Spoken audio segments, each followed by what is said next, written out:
Alright, hello boys and girls, this is Steve with MTG Commander, and today we're going to talk about a Commander deck that I've been working on.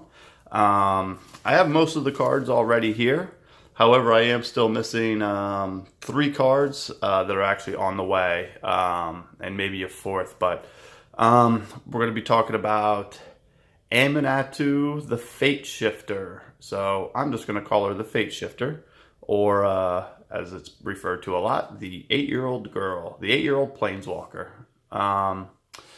So first, let's talk about her. All right. So our commander is going to be a casting cost of white, blue, black. +1, draw a card, then put a card from your hand on top of your library. The benefit, obviously, for this is going to be for your miracle cards, or, you know, just the draw effect, so you can get more cards. Or, you know, if you're looking for that one instant or sorcery that may be able to help you fade another turn of getting killed off. And her -1, exile another target permanent you own, then return it to the battlefield under your control. So a couple of things about that. Let's read that first sentence. Exile another target permanent you own. So therefore, if let's say you have a creature out, somebody control magics it, you can actually exile it and get it back. It doesn't say target permanent you control, it says target permanent you own. And so then you return it to the battlefield under your control. So somebody steals one of your creatures, you can steal it right back, or any other permanent. So, you know, there's quite a few cards out there that are enchant target permanent, not just enchant target creature. And then the -6, choose left or right. Each player gains control of all non-land permanents other than the Fateshifter, controlled by the next player in the chosen direction. So depending on how you play, you know, we always play 4-way when we get together. So for us, obviously you pick left or right, and you can change your board state. Now, I've played this deck out of the box, and I believe that I've only ever done her ultimate once. So, you know, for me, the card really, I'm not playing this for the ultimate. I'm playing it for the +1 and -1. Mainly the -1 effect, as you'll see throughout some of these other cards. So let's talk about some of these other cards that we've got here. Next is Narset Transcendent. 2, a white and a blue. For another planeswalker, look at the top card of your library. If it's a non-creature, non-land card, you may reveal it and put it into your hand. So again, with the Fateshifters +1, these work well together. -2, when you cast your next instant or sorcery spell from your hand this turn, it gains rebound. And then the -9 effect is you get an emblem with your opponents can't cast non-creature spells. So the main goal of the Aminatou, or I'm sorry, of this card is for me to be able to get to her emblem. So this is one that I do want to be able to ultimate at some point. The -2, I mean, I guess depending on what the instant is or the sorcery is, will depend on if you want rebound or not. So obviously, oh, I'm sorry, let me get that better there. So you can see her. So the, excuse me. So again, for those of you that don't know what rebound means, I'll go through and explain that. Excuse me. Rebound. If you cast a spell from your hand instead of put it into the graveyard as it resolves, it actually you exile it, and then at the beginning of your next upkeep, you cast that card without paying its mana cost. So you're going to see in here, there's a few cards that's great for. You know, for some of my sorceries and instants, i.e. Temporal Manipulation, or Time Warp, or anything like that. Obviously, but then there's other cards that'll be a great effect with it as well, as far as like Fatal Push, Demonic Tutor, things of that nature. So that's our first planeswalker. And besides Fateshifter, I do have 3 planeswalkers in the deck. Next is Venser, the Sojourner, which is 3, a white and a blue. Exile target permanent you own. return it to the battlefield under your control at the beginning of the next end step. So again, exile target permanent you own, not target permanent you control. So -1, creatures are unblockable this turn, and then the -8 is you get an emblem with whenever you cast a spell, exile target permanent. So Venser, so his -8 with the emblem, whenever you cast a spell, exile target permanent. So if you do have the Fateshifter ready to, you have Fateshifter ready to ultimate at her -6, you can start using the Venser, the emblem, to start getting rid of your own permanents instead of somebody else's, and then, you know, change boards. Or obviously, you know, exile other people's permanents. But if somebody's playing a hex-proof deck or something like that, then you might want to, again, you might want to exile your own stuff and then change the board around. Again, another good Planeswalker. And then the last Planeswalker that I included in here is Tezzeret, Master of Metal. So +1. Oh, I'm sorry. It's 4, a blue and a black. And the +1 is reveal cards from the top of your library until you reveal an artifact card. Put that card into your hand and the rest on the bottom of your library in a random order. -3, target opponent loses life equal to the number of artifacts you control. And then -8, gain control of all artifacts and creatures target opponent controls. So a few things. One, the ultimate here, if you're playing against somebody with an artifact deck, obviously this is a great ultimate. But the main purpose of him is going to be his +1. This deck is not an artifact deck. However, I think I've got maybe 8 or 9 in here. But I'm thinking about adding another 2 or 3. So, you know, so I'm thinking maybe this will go up to 12. We'll just see what everybody thinks, you know, leave some comments and see what we can figure out. All right, now we're going to talk about enchantments. There's only 3 enchantments with this deck. This is in here, Demonic Pact, one of my favorite cards. 2 black. This is, oh, nearly knocked my camera over there. Sorry about that, guys. So this card is strictly in here for shenanigans. It's 2 black for, at the beginning of your upkeep, choose one that hasn't been chosen. Demonic Pact deals 4 damage to target creature or player, and you gain 4 life. Target opponent discards 2 cards. You draw 2 cards, or you lose the game. So obviously with Aminatou, with Venser, the goal is, you know, you cast a few of hers, and then before it gets to you lose the game, you exile her, bring her back, and you can do everything all over again multiple times. So again, just really fun for shenanigans. Next is Ghostly Prison. This is in here because I believe every white deck should have it in there. If not for anything, just for a little bit of pillow fort and to give yourself time to build your board state. If somebody's got a creature heavy deck or a fast deck that's really getting to you, your life points. So 2 and a white for creatures can't attack you unless their controller pays 2 colorless for each creature he or she controls that is attacking you. So pretty straightforward. Now Oath of Teferi. When it enters the battlefield, exile target permanent under your control. Return it to the battlefield under its owner's control at the beginning of the next end step. And you may activate the loyalty abilities of planeswalkers you control twice each turn rather than only once. And he is 3 white and a blue. So his first effect is obviously the one that we'll use the most. I don't know why my focus is continuously going in and out here, but bear with me. All right. There we go. So return it to the battlefield under its owner's control at the beginning of the next end step. So again, another basically a Venser or or Fateshifter effect. So, and also if you do have them out, you can also get your Planeswalker's extra loyalty ability. So it's not mainly for the loyalty abilities, although that's great. It is mainly in there for the when it enters the battlefield.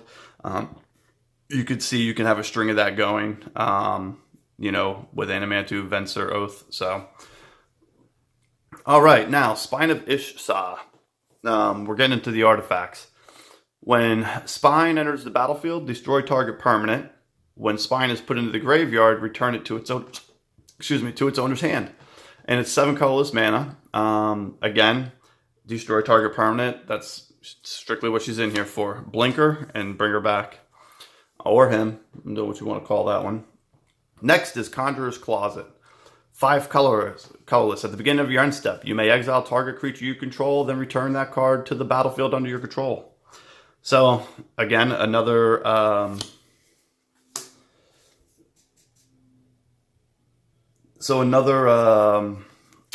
another effect that lets you blink. Obviously, that's going to be a major point of this deck, so you will see that quite a bit. Panharmonicon for 4 colorless, an artifact. If an artifact or creature entering the battlefield causes a triggered ability of a permanent you control to trigger, that ability triggers an additional time. So, obviously, makes sense. Every time you bring something in, you can actually do the effect twice instead of just once. So that's what we're looking for. The only question I have on this card, and maybe somebody can help me out in the comments section, it says causes a triggered ability. A triggered ability, I believe, is any ability. A buddy of mine says a triggered ability means that it has to be tapped or there has to be mana cost involved. But the way I read the card and what I've found looking things up, it doesn't seem to be that way. So, Soul Ring, 1 colorless. Tap that, 2 colorless. Don't think I have to explain that. Should go in every deck. Next is going to be Mana Vault. For 1 colorless, add 3 colorless mana. It does not untap during your untap step. At the beginning of your upkeep, you may pay 4. If you do, untap Mana Vault. At the beginning of your draw step, if Mana Vault is tapped, it deals 1 damage to you. So, yeah, you're taking a point of damage each turn, but then you can blink it, and it's untapped, and you get 3 colorless mana. So that is something that I love about that card. All right, so here's where the energy comes in. This is definitely an energy blink deck, and so I don't have a ton of energy cards in here, but they all work together. And this is one of the main energy cards. So we're starting with Gonti's Aether Heart, which is 6 colorless for a legendary artifact. Whenever this or another artifact enters the battlefield under your control, you get 2 energy counters. And you can pay, 2, 4, 6, 8, and you can exile Gonti's Aether Heart and take an extra turn after this one. So, now, one of the things that's great about this is Aether Heart with Conjurer's Closet. So, oh, never mind, it doesn't work. I thought that Conjurer's Closet was permanent. It says creature specifically, so never mind about that. But anyways, you can exile and take an extra turn. So anybody who plays Commander loves extra turns. Aetherworks Marvel, 4 colorless, legendary artifact. Whenever a permanent you control is put into a graveyard, you get an energy counter. You can tap and pay 6 energy, and you look at the top 6 cards of your library. You may cast a card from among them without paying its mana cost, and you put the rest on the bottom of your library. What I love about this card is the fact that you don't have to sacrifice it, you don't have to exile it, you don't do anything. As long as you have 6 counters, 6 energy counters, you can do its effect, which is great. Next, we have Basalt Monolith. 3 to bring in, and tap to add 3 colorless to your mana pool. It does not untap as normal during untap phase. You may spend 3 colorless to untap it at any time. Drawing mana from this artifact is played as an interrupt. Okay, so again, it's just like a Mana Vault. You blink it, and you bring it back. And you bring it back into play, and you've got 3 mana right there. So if that and Mana Vault are out on the field, you've got 7 colorless mana anytime you need it. Now, given if you're looking at a lot of these cards, they're not going to be extremely high casting costs, but again, I am looking for a few other artifacts that can either do some kind of a energy effect or that'll help me a lot in this deck. So, and I could definitely take out a couple of creatures or maybe some sorceries, but we'll see. So next, speaking of sorceries, let's get into them. We have Demonic Tutor for 1 and a black. You search your library for a card, put that card in your hand, then shuffle your library. Pretty self-explanatory. Next, Time Warp. Target player takes an extra turn after this one. The great part about Time Warp, it doesn't get exiled, it doesn't go in your grave, or it doesn't get exiled, it goes right into your graveyard. So you can reoccur it if you can and go from there. And it's 3 blue, blue. Same thing with Temporal Manipulation. 3 blue, blue, and you take an extra turn after this one. So again, that with Narset to give your, or is it Venser? Yeah. So these two with Narset, you can -2 Narset, and boom, you're taking 2 extra turns. Well, you take an extra turn, then it's your next time you take 2 extra turns as well. So, or you take an extra turn. So, all right, Entreat the Angels. This is our first miracle card. So it's XX and 3 white, or for its miracle cost, it's 1X and 2 white, and you create X 4/4 white angel creature tokens with flying. Fumigate, destroy all creatures. You gain 1 life for each creature destroyed this way. This is one of the reasons, this card, and there's a couple other cards you'll see in here that are also reasons why I'm debating on whether or not to shrink out some of my creatures and get and definitely upgrade the artifacts. So if anybody has any good ideas for artifacts, please let me know. All right, Confiscation Coup. 3 blue, blue for the sorcery, which says choose target artifact or creature. You get 4 energy counters. Then you may pay any amount of energy equal to that permanent's converted mana cost. If you do, gain control of it.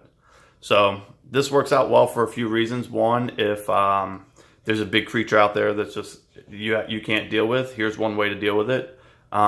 Second, if there's an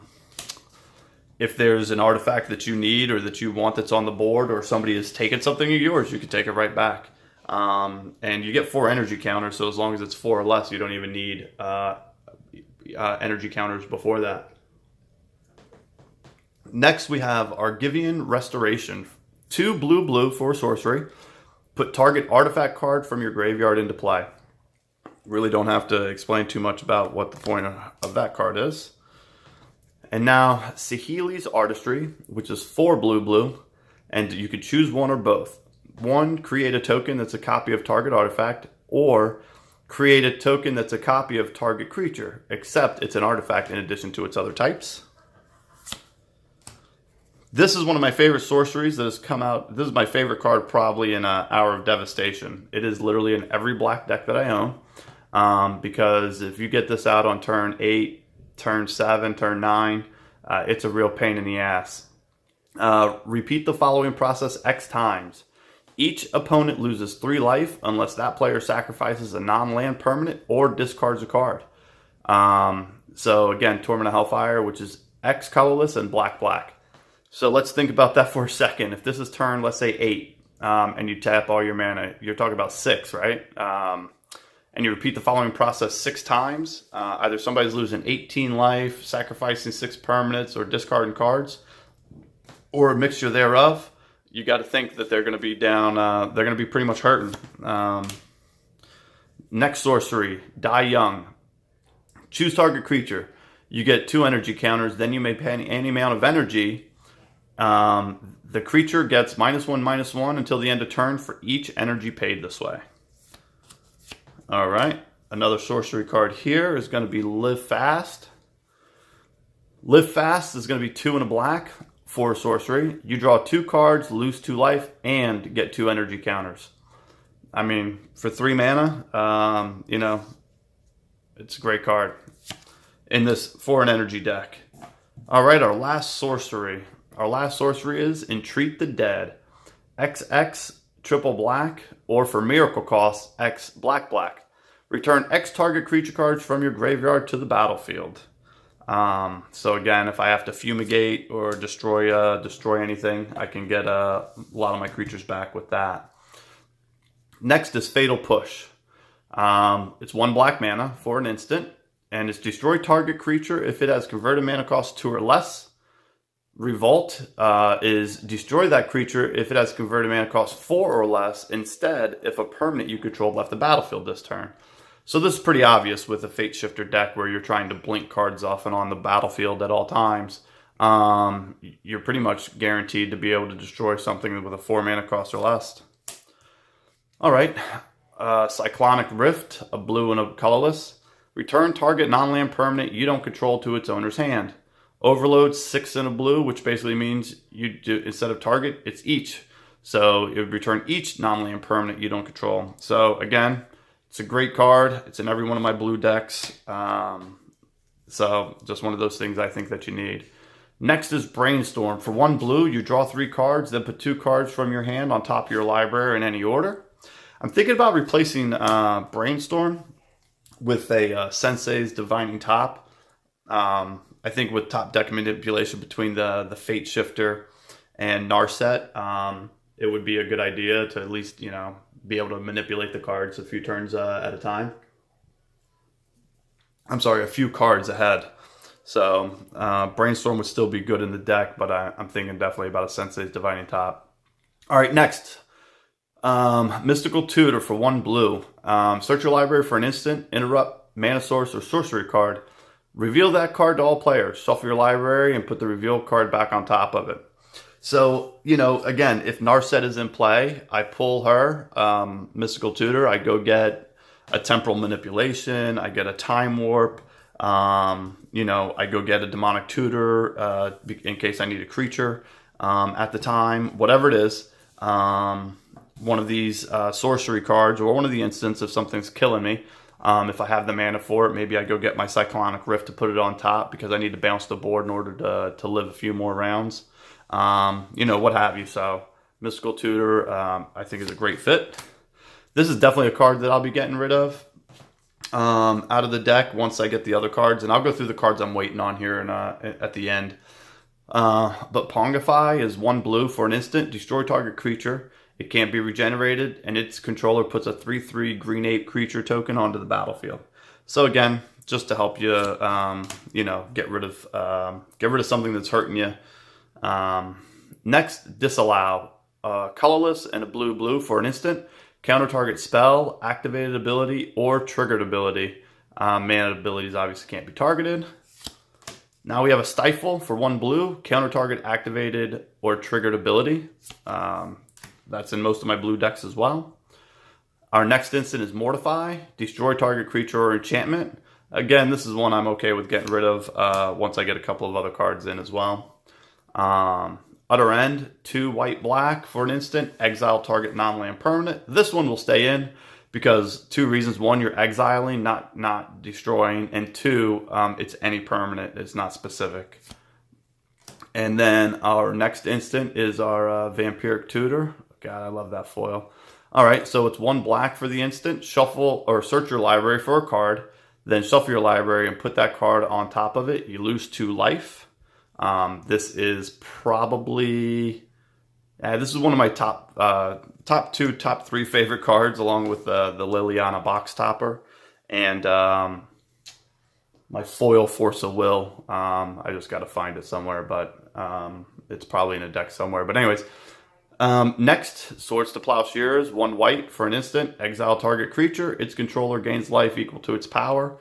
I think that's in every white deck. Next is Enlightened Tutor. For 1 white in an instant, search your library for an artifact or enchantment card and reveal that card to all players. Shuffle your library and put the reveal card back on top of it. Again, this is another great card that I think should be in every white deck. Teferi's Protection. It's an instant for 2 and a white. Until your next turn, your life total can't change, and you have protection from everything, and all your permanents you control phase out. Exile Teferi's Protection. It's the only part I don't like, but at the end of the day, that's a great card. And again, this is the other one that I'll get rid of as we're going through, which is Rapid Hybridization. Destroy target creature. It can't be regenerated. That creature's controller puts a 3/3 frog lizard creature token onto the battlefield. So the reason why Rapid Hybridization and Pongify will get taken out is because I have a lot of other ways to deal with creatures. So if I have other good cards that I could put in here to substitute, such as artifacts or anything like that, it'll definitely help out a lot.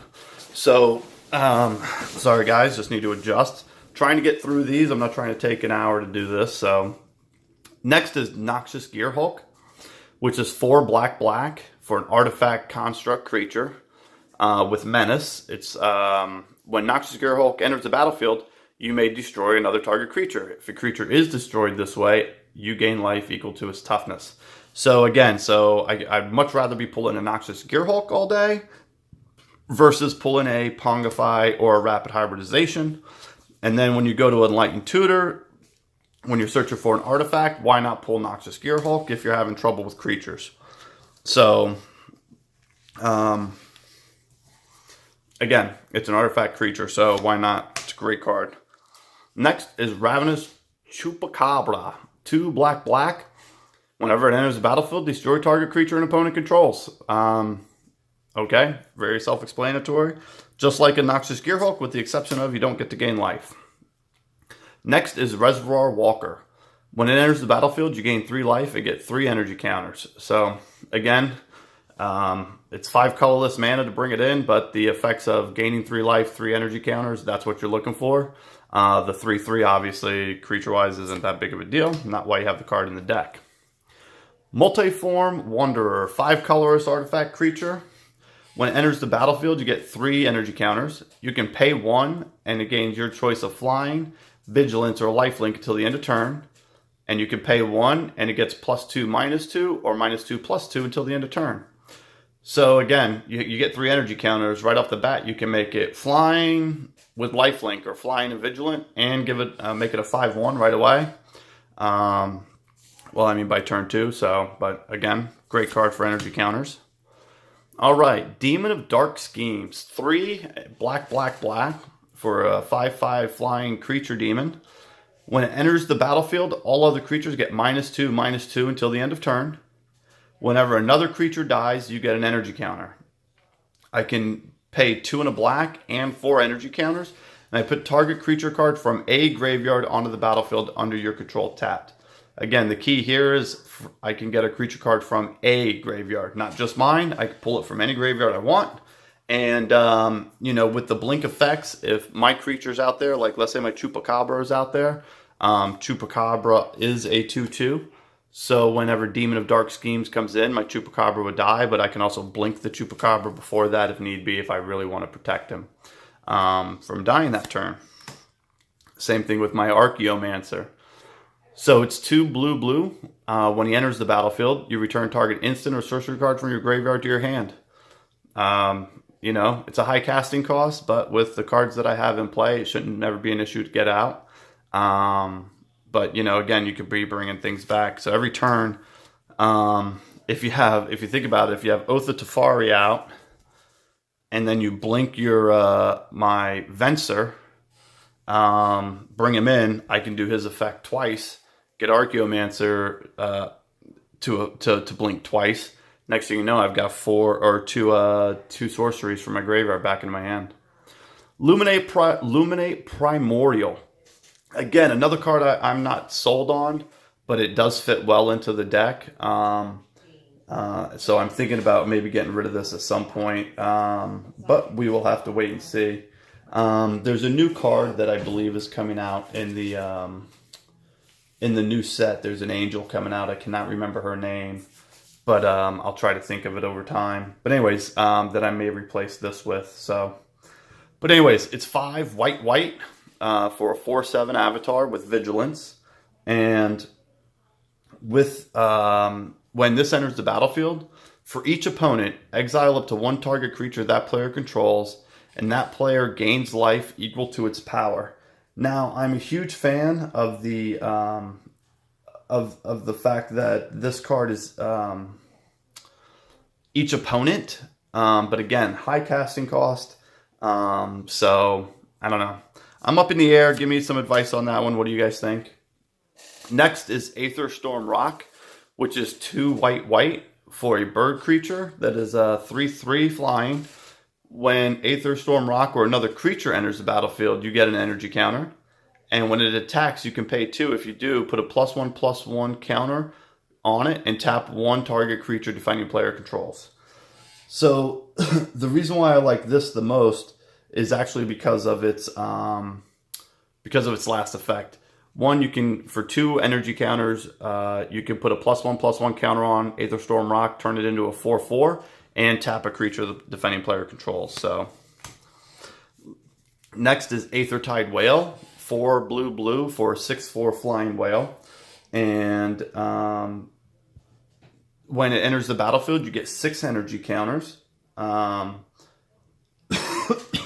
Excuse me. Have a little bit of a cough today. Been outside shoveling snow, so. All right, so when it enters the battlefield, you get 6 energy counters. You may pay 4 and return it to your hand. The obviously the best part about this is if you're going to do a board wipe, if you have 4 energy counters, you bring it back to your hand, or if somebody else is doing it, you can bring it back. Next is Aether Squall Ancient. For 5 blue, you have a 6/6 flyer, and at the beginning of your upkeep, you get 3 counters. And then you're able to pay 8 counters and return all other creatures to their owner's hands. Activate this ability only anytime you could a sorcery, which, you know, I'm fine with that. Which again, so basically you have a creature that turns into a Cyclonic Rift for creatures. Glenelendra Archmage, 3 and a blue for a 2/2 flyer. Tap 1, sacrifice Glenelendra, and counter target non-creature spell. And it's got persist. So what I really like is the persist. When this creature dies, if it had no -1/-1 counters on it, return it to the battlefield under its owner's control with a -1/-1 counter. So the effect of this that I really like is you bring it into play, you tap a blue, you sacrifice it, you counter a non-creature spell. It comes back on the battlefield with a -1/-1 counter on it. Well, then you blink it, and it comes back as a 2/2. So as long as you can blink it, you can pretty much keep it coming back and countering spells for 1 blue mana and sacrificing it. So to me, I think it's an amazing card. Next is going to be Glint Sleeve Siphoner, which is a 2/1 for 1 and a black, and it has Menace. Whenever this enters the battlefield or attacks, you get an energy counter. At the beginning of your upkeep, you may pay 2. If you do, you draw a card and lose a life. So basically, it's a 2/1, and you have the choice to draw through your deck as a Phyrexian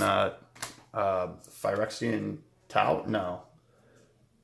Phyrexian Altar? I can't even remember right now, but that's all right. Next is Marionette Master, which is 4 black for a 1/3, and it's got Fabricate 3. Fabricate 3, when this creature enters the battlefield, put 3 +1/+1 counters on it, or create 3 1/1 colorless servo artifact creature tokens. Whenever an artifact you control is put into a graveyard from the battlefield, target opponent loses life equal to Marionette Master's power. So, obviously I'd have her come in as a 4/7, and you know, go from there. But you can but with Marionette Master, you can blink her and keep bringing in 1/1 colorless servos. So that's also nice. And then we've got Reflector Mage. Reflector Mage is 1 white and a blue. When Reflector Mage enters the battlefield, return target creature an opponent controls to its owner's hand. That creature's owner can't cast spells with the same name as that creature until your next turn. So basically, get rid of a big creature, and you get to get rid of a big creature, and then you get to bring it, and they can't bring it back out on their next turn. Next is Magister Sphinx, which is 4 white, blue, black, 5/5 flyer. When it comes into play, target player's life total becomes 10. So with my group of guys, there's 4 of us. So, you know, I blink it twice. The first time I cast it, somebody goes to 10. I blink it twice, and everybody else is at 10. Playing against somebody with a gain life deck, oh well. Keep on blinking that. It's just more of a pain in the ass for everybody else. Next is Massacre Worm, which is 3 black for 6/5. When it enters the battlefield, creatures your opponents control get -2/-2 until the end of turn. Whenever a creature an opponent controls is put into a graveyard from the battlefield, that player loses 2 life. This card's great if somebody's playing like a small creature token deck where they're trying to just dump a whole bunch of 1/1s on you like every single turn. This is a great way for you to be able to counter that right away. So you're not only killing all their creatures, but you're doing a lot of damage to them as well. Next, for 5 white is Avacyn, Angel of Hope. I've heard people say Avakin. I've heard other people say Avacyn. I'm going with Avacyn. That's what makes more sense to me. There's no K in the word. Anyways, it's an 8/8 flyer with Vigilance and Indestructible, and other permanents you control have Indestructible. So staple, this should be in every card. Eldrazi Displacer, 2 and a white for 3/3 Devoid. Tap 2 and a colorless, exile another creature, then return it to the battlefield tapped under its owner's control. So again, another blink effect. Solemn Simulacrum is 4 colorless for 2/2. When this enters the battlefield, you may search your library for a basic land, put it on the battlefield, tap to shuffle your library. When it dies, you may draw a card. So, I mean, if you're looking for basic lands, if you're, only have 1 of something but you need 2 of it, great card to blink a few times to get quite a few lands in. Eddy Trail Hawk, 1 and a white for a bird creature. It's a 1/2 flyer. When it enters the battlefield, you get 2 energy counters, and when it attacks, you may pay 1 energy counter. If you do, another target attacking creature gains flying until the end of turn. Felidor Guardian, 3 and a white for a 1/4. When it enters the battlefield, you may exile another permanent you control, then return that card to the battlefield under its owner's control. Another blink effect, which is great. And Clever Impersonator, which is 2 blue for a shapeshifter. You may have it enter the battlefield as a copy of any non-land permanent on the battlefield. So again, it's all about permanents. I can have two any of non-legendary creatures. So that would be fantastic to have it come in, as another Noxious Gearhulk, let's say. Or any permanent, a Mana Vault, an Aetherworks Marvel, anything non-legendary. So I did say there were a few cards that I was looking to add. I can tell you what they are as well. So first, I don't know how this is going to work, guys, so bear with me. I'm going to use my iPad to show these cards. And I'm going to hope that it turns out to look okay and it doesn't look all muffed up, we'll call it. And we'll see if everybody can read it. One of the cards is actually in the new Ravnica Allegiances, and it's Angel of Grace. So it's 3 white for a flash 5/4 flyer. When it enters the battlefield, until the end of turn, damage that would reduce your life total less than 1 reduces it to 1 instead. And then for 4 white, you can exile it from your graveyard and your life total becomes 10. So again, that'll be a card I'll be looking for whenever it comes out in a couple of weeks. So the other cards that I'm actually going to be adding to this deck, I will go through. Let me go through here. Oops. Let me just get to the Gatherer website here real quick.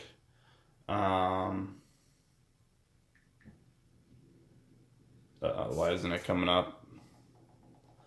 Bear with me, guys. I apologize. I should have had this already set up. But I wanted to get this done today before I have to go back outside and shovel some more snow. So these cards are already on order, and now I'm just waiting for them to get here. So one of them is obviously Copy Artifact. Let me see. All right, that's a better way to read it. 1 and a blue for an enchantment. Select any artifact in play. This enchantment acts as a duplicate of that artifact. Enchantment copy is affected by cards that affect either enchantments or artifacts, and the enchantment copy remains even if the original is destroyed. The next card that I'm getting is a Phyrexian Metamorph. And let me make this picture a little bit bigger here. So Phyrexian Metamorph, you may have it enter the battlefield as a copy of any artifact or creature on the battlefield, except it's an artifact in addition to its other types. And it's 3 and a blue, but that can be paid for with either a blue mana or 2 life. So those 2 cards are getting in the deck. Great Whale, I don't know if you guys know what that is. I'm pretty sure most of you do already, but it's just a great card. So it's 5 blue. For a 5/5 creature, and when it comes into play, untap up to 7 lands. So obviously casting this is a bit of a pain, but once it's on the battlefield and you can blink it, you can just untap all your. So you cast something for a 7 mana cost, blink this, and you get all your mana right back. So it gives you the ability to basically continuously cast cards. So it's a great little deal. And then the last one is Sculpting Steel. I am not buying the Masterpiece version, but I do have it on the way. And you may have it enter the battlefield as a copy of any artifact on the battlefield, and it's 3 mana. So again, you can have this come in as a copy of your Phyrexian Metamorph, You can have it come in as a copy of your Noxious Gearhulk, anything else. And then the last card we have on the way is Academy Ruins. I do have the Academy Ruins, but it's in another deck, so I did not want to take it out. Academy Ruins is tap it for 1 colorless, or tap a colorless and a blue, tap this and put target artifact from your graveyard on top of your library. Just a great card to have in the deck. I'm not going to talk too much about the lands that I have in the deck. We do have Inventor's Fair. We've got a couple of the, blue-white, Nimbus Mage, Choked, Estuary, Prairie Stream, Drone Catacombs, Glacial. The only one in here that, Terramorphic, we're going to have a whole bunch, Command Tower, and then just regular Plain Swamps and Islands. The other card that I love that's in this deck is Aminatou, School at Water's Edge. Tap to add blue mana to your mana pool, or tap a blue and tap it and untap target legendary permanent. So I have this in here because I believe, again, this belongs in every deck that contains blue. Because every deck is going to have legendary creatures or legendary permanents, and because it says permanent, so again, this works great for a Mana Vault. I get 4 color. It costs me 1 blue, and I'm gonna tap a legendary permanent. Well, let's untap that Mana Vault, and does no damage to us, and I get 4 colorless mana for it. I'm sorry, I get 3 colorless mana for it, not having to pay the 4. So I also have Aether Hub in here, which is a land that'll go through and get you an energy counter and tap for colorless mana. I don't really need to go through and show all that. So guys, again, give me some feedback on what you think of the deck. It has not been tried and tested as of yet, but I'm hoping the snow will clear up. If anybody's up in the Northeast, I'm actually in DC, so I'm more mid-Atlantic, but hopefully we'll get this stuff cleared up in the next few days, and I'll be able to give this a shot and let you guys know how it goes. So again, please let me know what artifacts can go in here. What do you think I should take out? What do you think I should add? Also, what else do you think we should make a video of? Give me a couple of commanders or generals, and let's see if I can make a deck around it for you and see what your opinions are. And don't forget to like and subscribe, and we'll see you next time. Bye.